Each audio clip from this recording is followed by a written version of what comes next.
This is your Drive Time News Blast. 30 minutes jam-packed with up-to-the-minute news from a perspective of truth, liberty, and justice every weekday. This is Monica Perez. And I'm Brad Binkley. Today's top story, the whistleblower has had the whistle blown on Jur. Did you hear about this? A lot of whistleblowing going on. There's a lot of blowing of whistles. Yes, there is. So I just saw this flash across foxnews.com, so it might not have hit the wires yet, but there has been an Intel Community Inspector General complaint, an ICIG whistleblower complaint filed, just like the complaint against Trump, filed against that whistleblower. Did you see this story, Binkley? I did not. Okay. We hit on every single element of this story we hit on yesterday. First of all, the reason the complaint was filed is that this new whistleblower says that the original whistleblower was illegally raising money on GoFundMe.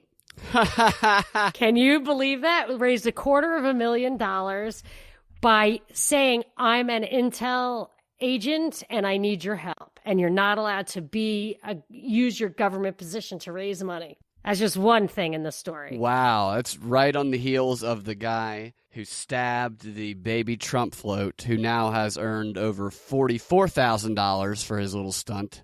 Wow. This GoFundMe was on your radar yesterday for sure. Yeah, you can make a killing on GoFundMe with political divisiveness. And that's what they were saying. They were saying they are making a cynical... The lawyer for the new whistleblower was saying these guys were cynically exploiting a national crisis for their own gain, that it was extreme, that they used the name of a charity as a different name from what they were actually raising money. It was very confusing. They created a front. Lawyer said, yeah, which reminded me exactly of the Elijah Cummings thing. And by the way, Elijah Cummings' wife, who is at the center of that multi-million-dollar fraud investigation, is running for his seat. I saw that. Oh, my word. Anyway, this story reminded me just of that. Like they have different things like tax exempt or things that seem like charities, and then it goes somewhere else. And two of the organizations involved were the law firm of the lawyer Zaid, who is also at the center of this story. I really got You were all over that one. I was Yeah. I just saw it because the only names you were seeing were the lawyer names. I was like, These lawyers are going to be the guys. And then they talk about one of these charitable organizations, Whistleblower Aid, and I was like, that's Zaid's thing. Like, he founded that, which he did, and he also has two names for that. Values United is another name for the Whistleblower Aid nonprofit. Values United. Values United. And how then, generic is that? On the other side of it, with Giuliani's accomplices, we have Fraud International and Fraud Guarantee. Oh, Fraud Guarantee, which is such a problematic title. Like, so it's supposed to guarantee you against fraud, but it really feels more like it's a guarantee of fraud. Doesn't lend confidence to a potential customer when you especially see that name. Since it's a shell. Yeah. So these guys employed a company called West End Strategies. They used basically, I guess the Whistleblower Aid company paid over $200,000 to West End Strategies, maybe for more than just this case, but this whistleblower did raise over $200,000 through GoFundMe. But I thought the tagline of West End Strategies, or what's on their about page, was rather interesting. So these guys paid them as like an ad and marketing firm. Hold on a second. Yeah. This whistleblower at the center of the Ukraine thing raised over $200,000 with his lawyer's help through this GoFundMe? Yes. Are you kidding me? No. My gosh. I know. What a crock. But plus the script is flipped just like we were talking about yesterday. All the stuff we talked about yesterday is bubbling up today. And I mean, it looks kind of genuine to me. It looks like they really were using GoFundMe in a bad way, which is what you always say. And I always balance like how much of this is a psyop and how much of this is them just making money. And it's like always both. Yeah, they're always going to cash in a little bit while they're pushing their psyop forward.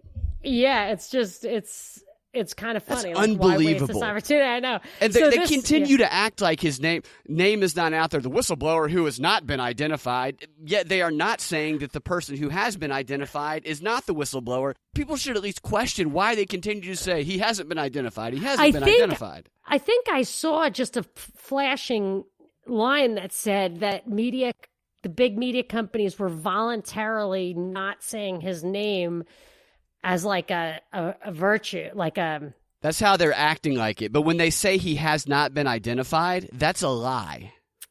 Well, are we positive that's who I he guess is? it's, you're right. We're not positive it's this guy. They Maybe could it's be, a setup. though. It could be a setup, but they're not coming out and saying that person who's been identified by Republicans is not the person, so they're not doing that. Yeah, they could probably find the answer if they wanted it. Yeah. There's no reason not to. But listen to what West End Strategy, their marketing firm, does. This whistleblower AIDS marketing firm. The head guy, Dorf, influences progressive politics, skillfully shifting the conversation to achieve the goals of West End Strategy clients. Now, you've got to listen to that again, because this is skillfully shifting to meet the goals. So manipulative. Yeah, it influences progressive politics, skillfully shifting the conversation to achieve the goals of West End Strategy clients.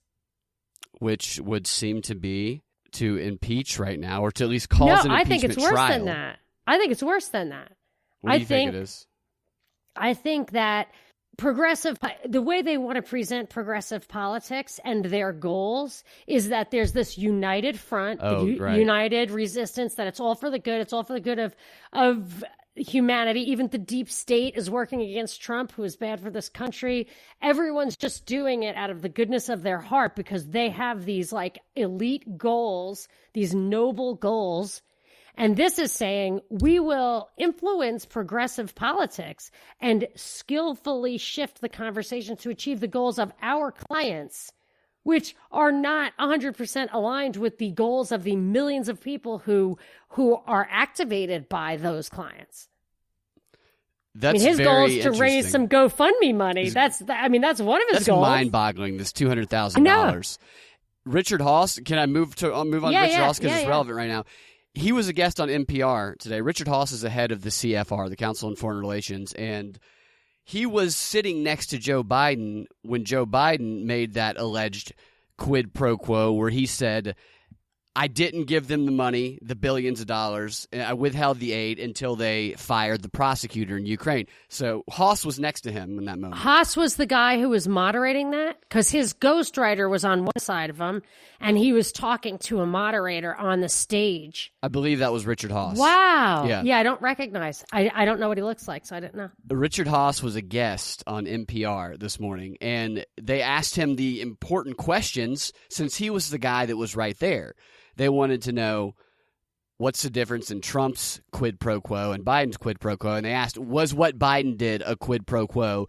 And he said, enthusiastically, absolutely, it is a quid pro quo. Quid pro quos are the, quote, milk of foreign policy. There's always a quid pro quo. And then he goes on to say, but Biden's quid pro quo was normal because it was linked to normal policy goals. And then he says, and this is not just an American policy, it's an EU policy. It was an EU policy to help Ukraine on the condition that they tighten up their laws against corruption. Right? So then he says, well, what about Trump's interaction with the Ukraine president?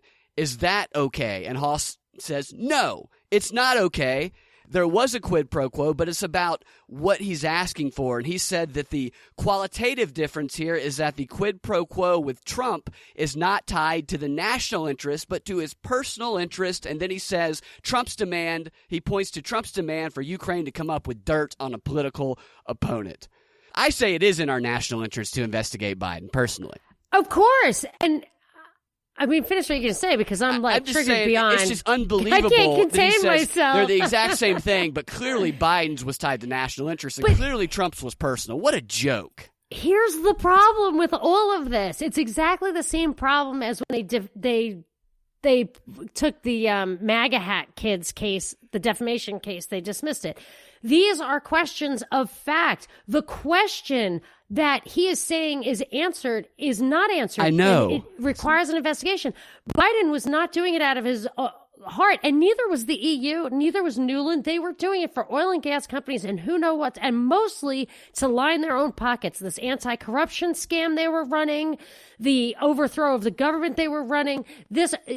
Catherine Ashton was aware and did nothing about it, that people were being killed in the Maidan. People on both sides of the conflict were being killed by the same people to foment this coup. So there are facts to investigate why Biden did what he did, and also why Trump did what he did. And you know what? It doesn't even matter as much what's in these people's hearts. It's completely valid for Trump to want to investigate corruption in the Ukraine, especially if it has to do with Western actors, when the outcome has been billions of dollars of money from the Ukraine government being used to bail out the fallout from this. When the Ukraine had to take billions of dollars and bail out Privatbank, which was involved with the IMF money Biden and Kerry brought to Ukraine. That's our money, throwing good money after bad. I mean, I'm triggered. I'm a little triggered too. What's hilarious about his statement is that he acknowledges that Joe Biden's quid pro quo was okay because it was conditioned on Ukraine tightening up their corruption laws. And Trump also says that he was doing it for corruption, but it's what is in their hearts. He's not telling the truth there. He's clearly, right. It's just, it's all about whether or not you believe what people are saying on their face or whether you don't. So a real journalist would have said to him, are you saying this, could have trapped him a little Socratically and just said, are you saying this really goes to motivation?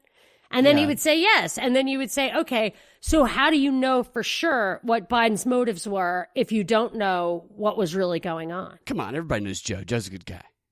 Uncle Joe, what are you talking about? He's too dumb. He's a good guy. He's too dumb. Too nice, too fumbling. He's a good too guy. freaking dumb. Funny. Another interesting story related to the impeachment hearings, which this story is interesting to me because of the sourcing that they do in the story. The headline for this story is that Giuliani is considering starting an impeachment podcast to cover the public hearings. We're on the eve of these public hearings, which is like the Super Bowl for these people. And we have a headline story about Giuliani might be launching a podcast to do, I guess, live coverage like he's a sports announcer. But what's interesting about the story is here's how they sourced it. Listen to this. I wonder if this is a standard they're trying to set. It says, Giuliani was overheard discussing plans with an unidentified woman while at a crowded New York restaurant over lunch on Sunday. Smoking a cigar, maybe. The conversation, which lasted more than an hour, touched on details including the dates for his recording and release of his podcast, the setting of a logo, and the process of uploading to iTunes. This is a story, headline story on CNN. And why do you need someone anonymously sourced to say that they overheard Giuliani for an hour? They eavesdropped on Giuliani, and all they got was that he was talking about how to upload to iTunes? You know what's BS on that? He's definitely not uploading anything to iTunes. Well, right, you're right about that. He might be able to talk if they put a microphone in front of his face, but he's definitely not. He's not figuring out at all how to produce and distribute. It goes on to say this. Two people who overheard Giuliani's discussion reached out to CNN and provided a recording that they decided to make of the conversation. What a weird way to phrase that. That's how they decided to make. Whoa, well, we better make this conversation. There's Giuliani. I'm in a position to be a whistleblower. We better call CNN. And then it says they contacted CNN unprompted. We didn't seek them out. They contacted CNN unprompted after reading a recent story about Giuliani and the president's ongoing relationship. The people asked not to be identified and provided the audio recording on the condition that it not be published. What is that? This is a source. It's an anonymous source who's giving a recording on the condition that they can't let anybody hear it. Is this a new standard that we're setting here? So that's the top story. Unbelievable. It was a top story on CNN. This was one of the main God. stories on CNN. What a joke. There was a story I only found because it was buried in one of my news feeds about what Barr is going to do during the first half hour, Bill Barr, the Attorney General, of the impeachment hearing. But it doesn't have to do with the impeachment hearing. So what else you got on that? And then I have to tell you one more thing about this Giuliani thing. Is they ended the article by saying they went and spoke to Giuliani's people, and they talked about, he is starting a podcast. So why didn't you just lead with that? Why do you have anonymously sourced things and audio we're not allowed to listen to? And what was the big tell? What was the story? The story was that he's going to be. They're framing it in a way where he's going to be spreading disinformation by covering up-to-date stuff on the impeachment. Right. Yeah. What about this day in history? Oh, this day in history, Hitler was arrested for his attempted coup of Germany in 1923. And this is interesting because this is 1923. Was that the Munich? Was that in Munich? I can't remember exactly where it was. Push. But this is where he became a political prisoner. Saul Alinsky writes about this. You become a political prisoner, it raises your status on the streets, and it gives you time to write your manifesto and write your book. And this is when he wrote Mein Kampf. Oh, yeah. He was in the jail cell. I have that etched in my mind. It's in my mind. When I think of Mein Kampf, I think of him sitting on a picture him writing it, too. Me, too. Yeah. And it's funny because that's messed up. This is on the eve of the impeachment hearings where one side calls it a coup, the other side calls it corruption. And that Trump was accused by his ex-wife of having Mein Kampf in his nightstand. There you go. I remember the moment I was pulling out of my driveway and I heard Trump say something about we'll get the trains to run on time or something crazy like that. And I thought, they're going to make him Hitler. And that's it. Right. I mean, it's so clear now, so obvious now. But I just remember he said, is that a dog whistle? Did he do whatever it was? I was just like, oh, that's Hitler. Yeah. And that was not anywhere in sight. And he did that. So that the Hitler things are definitely real. But so who are you saying is a political prisoner? Are you saying there's somebody now who's being presented that way? Persecuted? I think it could get to that way. If Joe Biden were to be investigated, he could frame himself as being politically persecuted. Okay. So just as being persecuted, because I think that's what is happening with Trump. Yeah, exactly. So this is what Barr is doing. Can I tell you what Barr is doing?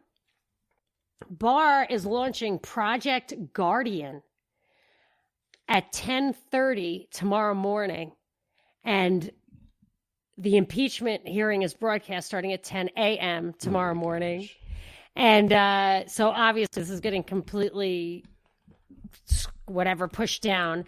There was not a lot of advertising about this, a lot of coverage of this, only because people who are listening to me know it because we talked about it on the WSB show. And actually, I'm going to do a podcast with Status Quo, which I'm excited about, and we're going to dig into this stuff. So stay tuned for that. Maybe if they let us, we'll put it up. We'll put it up through our feed too. But you wouldn't know about it from the mainstream. But what this guy says, what Barr says, is that it's basically pre-crime. They're rolling out a pre-crime initiative. And there's also a Republican, Cornyn, who's putting up basically the Response Act, which is about monitoring kids in school constantly. This is Project Guardian? Project Guardian. But if you look up Project Guardian, you might find the Guardian Project, which is a way to encrypt your phone if you're a journalist. And I was like, dude, that was pretty cool. Wow. I was like, I tweeted that. He probably made a mistake in putting that handle on it. So that also, all this stuff that launched, and I'm going to talk about it on this podcast if we have enough time, but all this stuff that's been launched, the Barr stuff, the Cornyn stuff, I've been Googling, I've been trying to research, and I've gotten so many hits of stuff of stories that came out during the Obama administration right after Sandy Hook, where they were going for all this same stuff, which is why I still think the best caller I ever got was the guy who said it will take a Republican. Because it will, and it is, and that's what we're getting. But it's all Obama-era initiatives. And but what Sandy Hook was in the news. Sandy Hook is what kind of was the big launch moment of all of this stuff, where it went beyond gun control into mental health, background checks, record sharing between states and feds, which is illegal. All this kind of stuff came out of Sandy Hook. And there was a story about how the Supreme Court is allowing Sandy Hook victims' families to sue Remington because the Bushman, was it a Bushman style? It's called Bushman. AR-15 style. Company? Yeah, the AR-15 style rifle that Lanza supposedly had is too dangerous to sell to the public. I mean, this is a gun. If they can sue gun companies for selling guns that are dangerous, it'll go the way of incandescent light bulbs, which were never formally banned, but they were regulated out of existence. This would be basically being like certain medicines, especially for pregnant women. They just get sued out of existence, even if they're not guilty, just because the companies go under defending. So that's what would happen. But one thing I thought was interesting, and I can't say I liked it, was that one of the things they're being sued for is targeting vulnerable kind of like the demographic for mass shootings by advertising through video games. So they push these guns. My guess is they're not like overt advertisements. They're probably just the guns that are being used in these first-person shooter games, like, and are labeled as such, so you know what kind of gun to get. But I'm regardless of the legal implications, I'm uncomfortable with that. I'd have to see what they're really up to, but I'm not a fan of what they're doing. That those first-person shooters, games that they're targeting to the teens, it's not good. It's not good, and I don't like it. I'll have to dig into it a little bit, but I don't like it.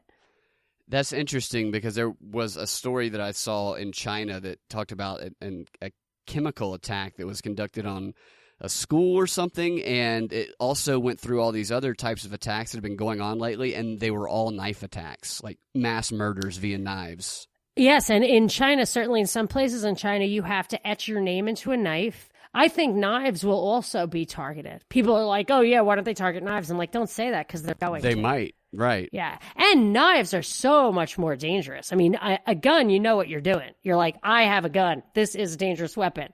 Like a car kills more people than guns. Cars accidentally hurts people. Knives accidentally hurts people. They're there in the kitchen that you could grab them anytime. Someone told me never have a fight in a kitchen. I'm like, what? Yeah. You just don't ever have a fight in a kitchen. I'm like, okay, well, hopefully my fights aren't getting that crazy. Right. Yeah, exactly. You know? But you're not, like, there isn't a gun laying around everywhere. I mean, I even think broken glass, like, is so dangerous, but we use glasses, you know? I guess we switched to plastic, which will probably end up killing us. But I also think that they use, like, I can't help but go back to that World Economic Forum white paper about analyzing how social media affects kind of military age, draft age men. And I feel like these video games play right into that. Yeah, they are doing a new advertising campaign for the military recruitment. And military recruitment is something to watch for when you're monitoring for war stuff. It's good to keep an eye on the types of... Totally up too. I think it's up as well. A friend of the show is telling me that he's just getting bombarded all the time. I know, like they're texting him, they're finding him, they're zapping him in parking lots. Like, hey, son.